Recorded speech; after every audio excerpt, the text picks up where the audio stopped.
Today I'm going to tell you why you probably need an email list.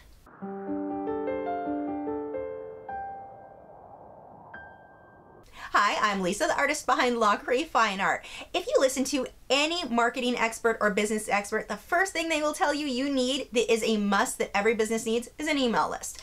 I was pretty slow on jumping on this bandwagon, but there are a few reasons that you really want to do this. A lot of people will think, I don't need one, I have Facebook to connect to people. The problem is with whatever social media platform you're using, they fade, they come and go. Look at MySpace, it was huge for a while and now it's gone. So all of those fans that we connected through on that platform, gone. Yeah, we'll transfer some of them over and we can get people to sign up on Facebook or whatever other platform, but that's not always so easy. Having an email list that isn't within your control is huge. So when other platforms come and go, you still have that solid list to connect with your buyers or fans.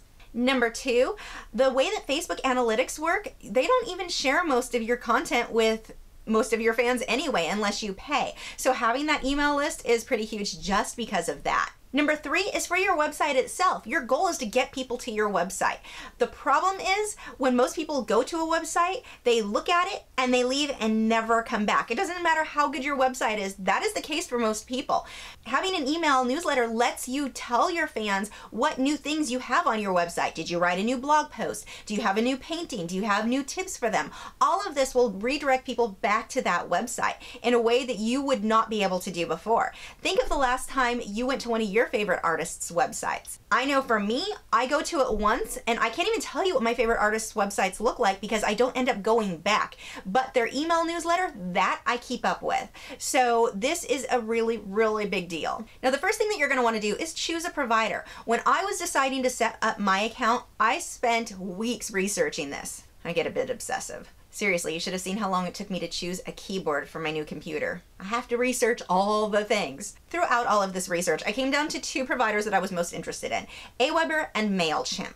Now, the big bonus with MailChimp is that you can have up to 2,000 email subscribers with no money. You don't have to pay anything. Totally, totally free. That's a big savings. But there were a few negatives for me with MailChimp that made it so that I ended up not going with them. The reasons were, first, they have a reputation for having horrible customer service. It takes so long for them to get back to people, if they get back to them. Number two, I read where a lot of people were having problems where MailChimp would decide that their emails had been flagged as spam and they canceled their account altogether. There was nothing that these people could do to get that account back. MailChimp was just like, you know what, you need to go find somewhere else. And these were accounts that weren't actually spamming, so that kind of was questionable. From what I was reading, transferring your list from one provider to another can be a bit difficult because of the way they use their opt-in forms, and it's just a bit of a hassle. It can be done, it just was not something I wanted to deal with. So I wanted to make sure that I went with whatever provider I felt I was going to stay with long term. So that brought me to Aweber. Aweber's got a great reputation for their customer support. They do cost a bit more, so that was the main negative for me. But the service that they provide, I think, makes up for that added cost. They've got great templates, and most providers are going to have good templates, but I was really happy with the templates that I got with Aweber. I was so happy the one time I did contact customer support, within an hour they got back to me.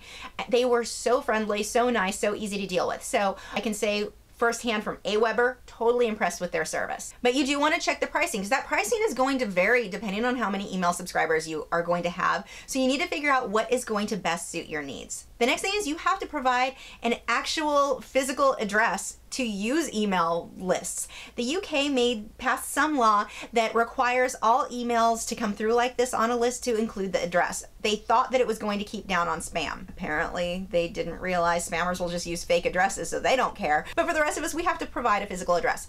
Me, because I have so many people contact me because of YouTube, I get a lot of crazies out there sending me some really weird and not so pleasant emails. There is no way I'm giving out my home address. So what I did is went and opened a P.O. box. This is really easy. Check your prices in your area, because one post office may be double what the post office down the street is charging. It's crazy, the variation in their prices, but they're not that expensive and they're pretty convenient. I went through USPS, but UPS also has their service, and that's a whole other thing that I researched forever before deciding which I wanted to go with. But that is something that you're probably going to want unless you want to provide your home address, or if you have a business address that you can use instead. Next, and this is a huge reason that I went with Aweber and not MailChimp, probably the biggest of all of them. The free service that you get with MailChimp does not include autoresponders. Why do you need autoresponders? When you try to get somebody to sign up for your email list, you usually will have a gift that you're going to give them. It can just be an email with added tips or supplies that you use. It can be an ebook. A lot of people will provide ebooks, like just short little quick things. For me, my sign up gift is a 2-hour-long version of my orca painting. You want to have that gift that entices people to sign up. Not that they're hesitant to give you their email address, but you've got to give them a reason to take those few seconds to enter their email on your website in order to get them on your list. If you don't have an autoresponder with some sort of a gift like this, your conversion rate, the amount of people who are going to sign up for your list, are fairly low. Now, MailChimp does allow you to have an autoresponder, but only if you're on one of their paid plans. Their free service, you can't do it. That for me was where that free service was not even close to being worth it to me. I have to have that autoresponder. So when you are planning your email campaign, come up with a free gift that you are going to give to your subscribers. Now, whichever one you do decide to go with, I do recommend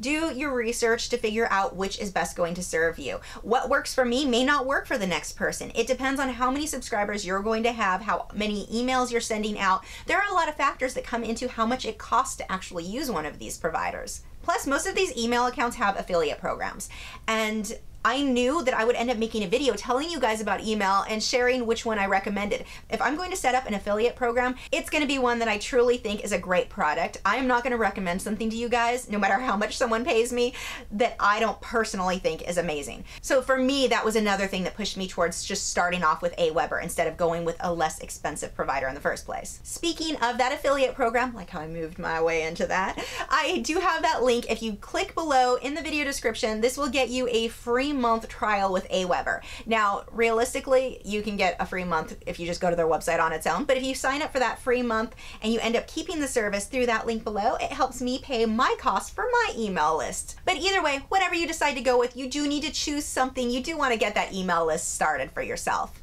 Thanks for watching. If you're new to my channel, I have new video critiques every Tuesday where I'm critiquing your original paintings or drawings, my own speed paintings, drawings, and tutorials every Wednesday, social media tips for artists each Thursday, and artist vlogs every weekend. So if you haven't already, I would love for you to subscribe so you don't miss out on anything. And you can follow me on Facebook, Twitter, Instagram, Tumblr, Google+, all those social media sites. The links are below in the video description where you can keep up with news, my newest work, and see real-time clips of whatever it is that I'm currently working on. Those real-time clips are generally on Facebook. I'll see you guys this weekend for the artist vlog.